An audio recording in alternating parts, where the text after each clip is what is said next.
Hey guys, welcome back to Tortilla Talks. I know it has been a really long time. Life just happens. And we talk a lot about mental health, but I think it's really important that we take care of our own mental health. And so that's what I was doing and why we didn't do any episodes. But we're back, and today me and my beautiful sister Jasmine, she's been here in almost every video, we're gonna be talking about a topic that is very avoided and very much a triggering topic. Trigger warning. Yes, trigger warning. We are going to be talking about self-harm, and it is it seems like such a heavy topic, and it is, but I think what we want to talk about today is how there's not just one form of self-harm. There's the most, acknowledged, or the most popular, which is, when you're actually cutting yourself, and all of that. But I do want to talk about how our habits and things that we think are okay are actually a form of self-harm.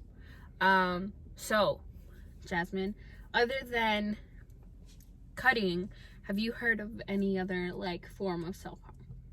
Yeah, I actually feel like I went through it myself. I feel like once we kind of just let ourselves fall into the same toxic cycle over and over again, not only is it self-sabotage, but it's self-harm. You stay there even though that's painful, but you're just so used to the pain that you're kind of just scared to look for anything else. It's kind of like the norm for you. Yeah.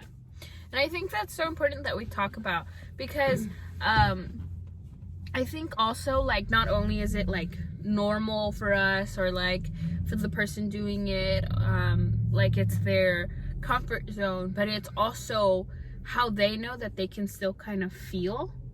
Because I think that's one of the biggest things of self-harm, is that when I was younger, I used to actually cut myself, and it's not something that I'm proud of. It's not something that I talk about very often, honestly, but it is something that I went through, and I thank God that I was able to get out of that, and I had the support system to help me get out of that. But something that made me want to is that it's so easy to focus on that hurt and not focus on your own hurt when that's happening. And so, self-sabotage and staying in toxic situations is a form of self-harm. And I think another one that's so popular that it's been turned into a way to help yourself, or people call it retail therapy. It's supposed to help you, but it's actually one of the biggest forms of self-harm that no one acknowledges is self-harm. Because what are you doing? You're spending huge amounts of money that you don't have, that in the future will hurt you. It will cause stress. You won't be able to pay certain things if you're spending money that you're not, that you don't have to spend on that. For myself, this is actually something I do very often. I was about to say, I'm kind of guilty of that one too. Yeah, I at least, I buy clothes a lot. And I was, in your comments today, I was like, wash your clothes, and you were like, oh, it's not my fault, it's your fault for having cute clothes. Yeah. And I do have a lot of cute clothes, but it's not because I have the money to have that cute clothes. It's because I get sad, or I have a bad day, and I find myself at the mall, or I find myself at Target buying candles and buying $70 jeans that I don't need. or buying this or buying that, and at the end of the day, $70 jeans. a lot of people, I will cry. and here's the thing is that I know, like, in my head, I'm like, okay, this is $70. I got that. Like, I have that. I'm like, I have that. I can pay for that. So it's okay. But then as I'm walking out, I'm like, I know I'm going to regret that. Not buying the pair of pants, but spending money on something that I don't need to spend it on. And that will cause me more stress in the future. Sorry. You're good. So I just wanted to ask you real quick, when was the first time that you self-harmed? Like, what age? It was in middle school. I was in the 7th grade. Around that time is when my depression got really, really bad. And I was also having the migraines, because I suffer from migraines. And, like, just everything really hit me at that point in my life. I was having anxiety attacks, like, all the time. Migraines all the time. My depression was, like, at an all-time high. And I think the first time I actually, like, even thought about it was through a friend. He himself did that, and he joked about it. Like, he was like, you know, like, oh, I do it because I don't want to feel like my other pain. But he was, like, saying it in a funny way. And in my head, he said that, and I was like, you can do something that will take away the other pain, or you'll, like, do something to distract yourself from that. And he was like, he didn't, like, really, like, encourage me to do it. He was just like, no, it's just, like, you know, how I deal with it, blah, blah. And then I got home, and actually the first time I did it with a shaver. And it was really hard, because, you know, you learn how to shave and you learn how to not cut yourself with it. But to intentionally grab it and, like, cut yourself, it's a lot harder to cut yourself with a shaver than with the actual, like, if you think about it, a razor cut hurts already. Like, yeah. And it was very painful. It was very painful, honestly. And I think the first time I did it, I thought I was never going to do it again until the next day. And I did it again. And then I stopped for a while. And then I eventually got an actual razor from that friend. Bad friend. Like, not bad because, sorry if you see this, yeah, friend, but bad friend. And he wasn't a bad person. He was just do better. He was just not in a good place, yeah, to be, you know, that person for someone else. It's so easy to be someone's, like, sad sidekick. Not psychic. Sidekick. Like a Robin, you know, like a Batman and Robin sidekick. Yeah. I had a friend like that. Our relationship lasted for many years. You know exactly who I'm talking about. We would self-sabotage in the sense of going out, drinking excessively, trying to make our pain go away. And as the years went by, I kind of just opened up my eyes more and was like, this isn't for me. But I saw her evolving into deeper and deeper pain. Like, it was just sad, you know. It was just consuming her. Yeah. I think the use of evolving that you had was like, she was more like devolving. Right. Sorry guys. My grammar is incorrect. She was like, she was going from a person who might have been whole at one point in her life to someone who was slowly, like, losing parts of herself, right? Yeah. It was really hard to watch. because I felt myself getting better. And as time went by, I would just hear her, in pain and in pain and in pain. And it got hard to talk about me getting better. And I think going back to what you first said of like staying in those toxic situations, like had you stayed in that friendship, in that relationship, like that would have been your form of self-harm, because you're getting better but you're still doing things and staying in situations that would have been detrimental to your mental health. Yeah. And I saw you getting out of that, so I know it was hard. I've gone through like leaving friendships too, so I know it's hard, but like I think like it's better for everyone at the end of the day. And I hope like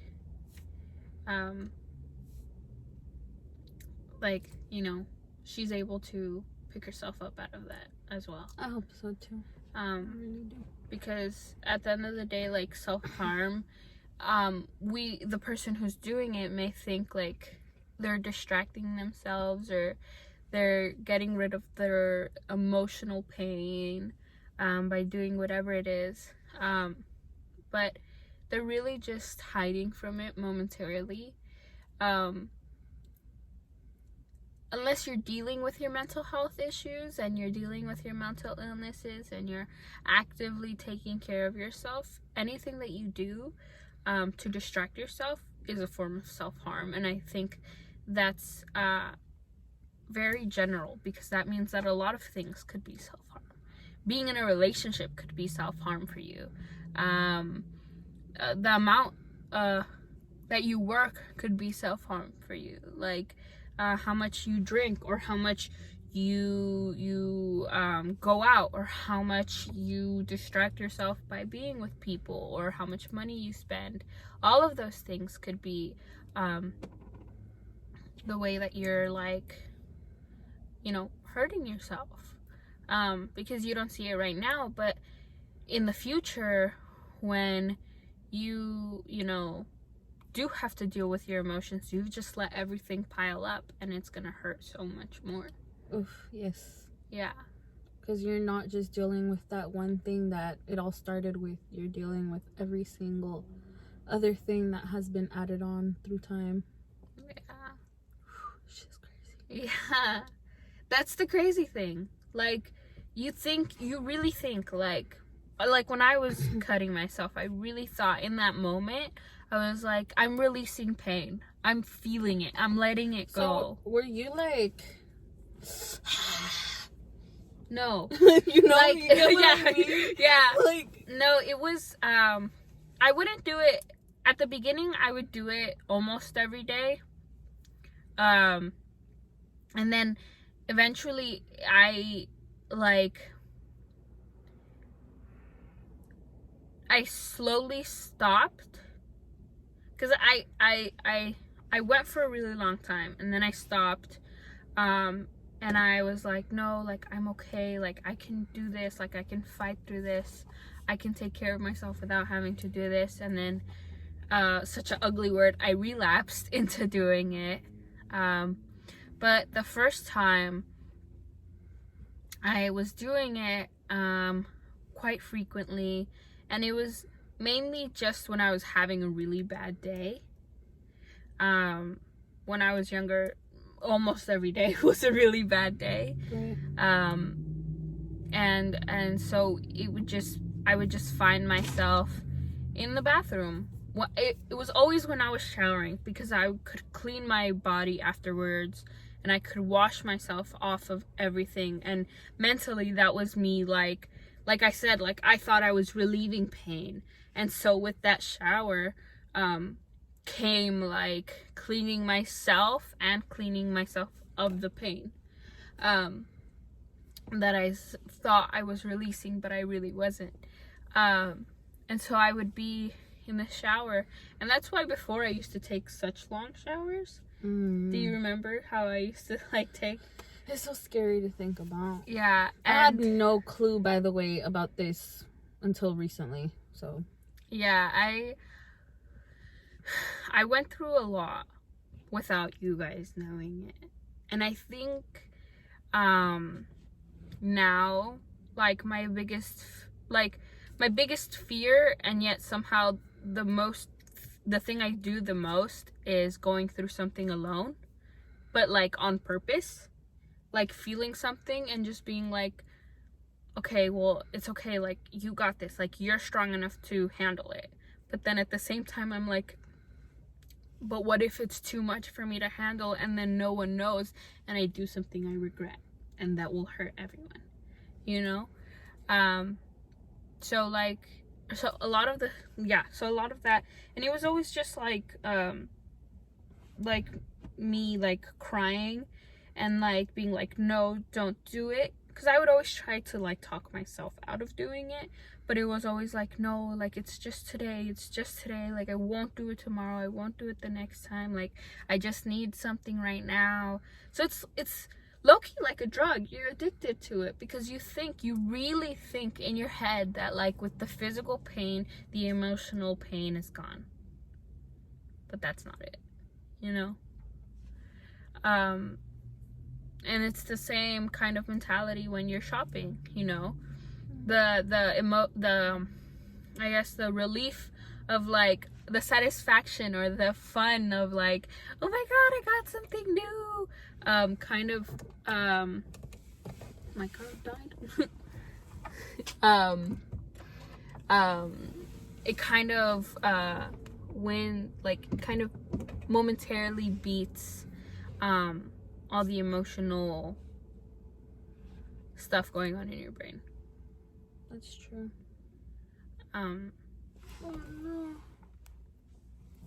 Yeah. I was like, did we just lose the whole video? Yeah. So, you know, there's a lot to talk about when it comes to this topic. It's very like touchy. Yeah. It's a very touchy topic. And even on my way home right now, I was just thinking about it, about how like everyone just avoids it, you know, because they're like, oh, like, you know, it's very triggering. And that's true. It is very triggering. But it's also something that if you haven't gone through it, you need to learn how to be able to, you know, deal with someone who has gone through it. Because what if you catch your brother or your sister or your mom or your kid, like, what if you catch them going through that? What do? You know, like, I had a friend in middle school, which was the first time I stopped. She saw them one day because we were in PE, and she grabbed my arm, and she grabbed it right where I had one, and I flinched away so fast, and she was like, what's wrong with you? And I was like, nothing, like, leave me alone, you know, like, why are you even touching me anyway? And she was like, what's wrong with you? I've always been a nice person, so like that was out of character for me. And she was just like, what's going on? And eventually she got it out of me that day, and she just hugged me and didn't say anything, didn't try to comfort me, didn't try to say anything. And like in her own way, she like assured me that she was gonna be by my side and she wasn't gonna judge me. She was gonna say anything to try to make it feel better, because there was nothing. But I felt like I had so much support, because it wasn't conditional support. It wasn't like, if you stop, I'll keep on being your friend, or if you stop, like I'll be there for you, or you have to stop or I'm gonna stop being your friend. Like, it was just, I'm here, you know? And I think that's so important that like everyone learns, is that like it's not easy for, as the person doing that to themselves, to stop doing it. Right. Because you think that like you're helping yourself, you're good, you're, you know, like you said, it's an addiction. Yeah. And to have someone there to just be there, like, for me, that was everything. That's not gonna be everything for everyone. It's gonna help. Support is always helpful, but not everyone is going to receive it in the same way. And so we have to learn how to help people, how to be there for people, how to talk to people, how to not talk to people. Like, giving people conditions, ultimatums, like, you're not going to help anyone with that. And these are things that we all have to learn. We all have to be constantly educating ourselves and learning about how to deal with things and how to help people. The second time was when Mom found out.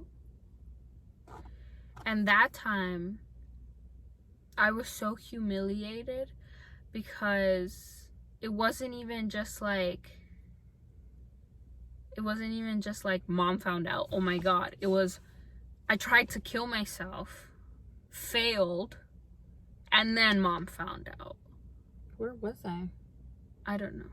I don't think you were home. But we were I had just gotten out of the shower. I was like, okay guys, bye. I'm gonna go shower. And my intention was not to shower. My intention was, this is it. I'm done. Like, I can't go on anymore. And then that's when I couldn't, like, I could do it. Like, I had every intention to do it, but I couldn't do it.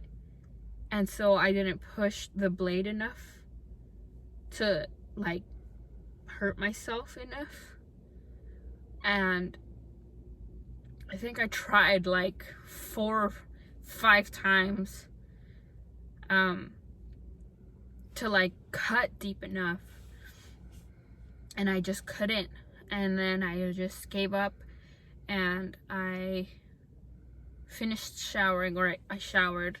I got out of the shower, I put on a sweater, and the same thing that happened with my friend happened with Mom. We were moving the bed in the room, and she, like, grabbed my arm, or I don't remember, but something hit my arm, and she was like, what's wrong?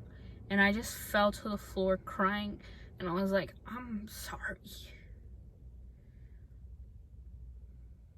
I'm so sorry. And she was like, what's wrong? And I showed her my arms, and she started crying and praying, and I was like, I don't know what to tell you. Like, I was done. Like, I was really done. And that's so crazy because I was only in the 8th grade. Like, there's kids younger than that are coming to that same conclusion. A lot younger. Yeah. Like, not even double-digit ages. It's really sad.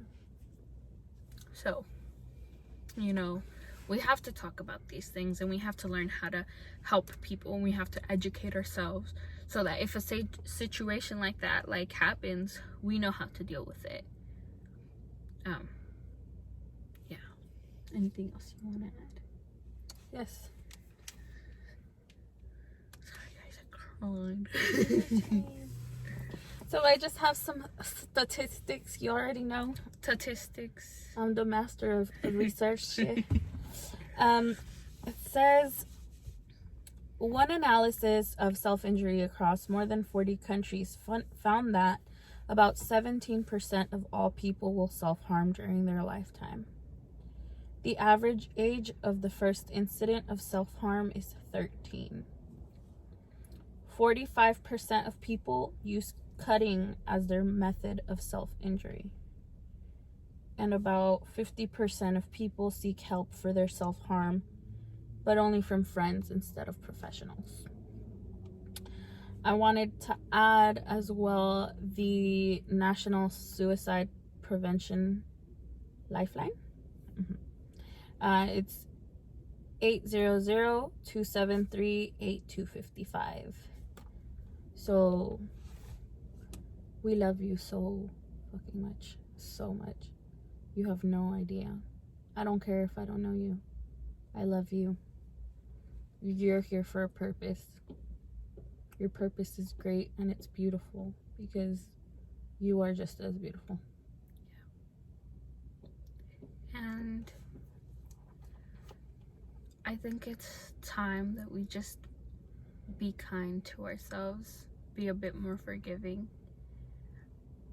A message that I try to push out as much as I can is just to be kind to yourself, to the world, to the people around you, to the earth we live on. Just be kind. This world could use more kindness, more empathy. And we all make mistakes. We all go through, tough times. Some to more extremes than others. But there's no, don't invalidate your emotions and push them to the side and try to distract yourself. If you feel a certain way, figure out why, and really, really, be empathetic towards yourself to figure out why, and to understand that as humans, we feel things, we go through things, we make mistakes, but there's nothing wrong with that, and there's nothing wrong with you because of that. So we are going to be putting the number in the down. description. Yes. Down. I don't even do YouTube. But we will be putting it there. And if you want to leave any comments, or if you want to message us directly, I will be putting our Instagrams also down there. So you can, DM us or comment, and we would love to talk to you. This is something very near and dear to our hearts, so we wouldn't say it if we didn't mean it. Thank you guys for joining us for another episode of Tortilla Talks, the 4th episode. We have a lot more coming, and I want you guys to be excited, and I want you guys to let us know what you want us to talk about next. Next week's topic is something also heavy, but not as heavy as this. So stay tuned. Yes, we love you. Thank you for coming and joining us. Have a great week. Bye. Oh, just kiss.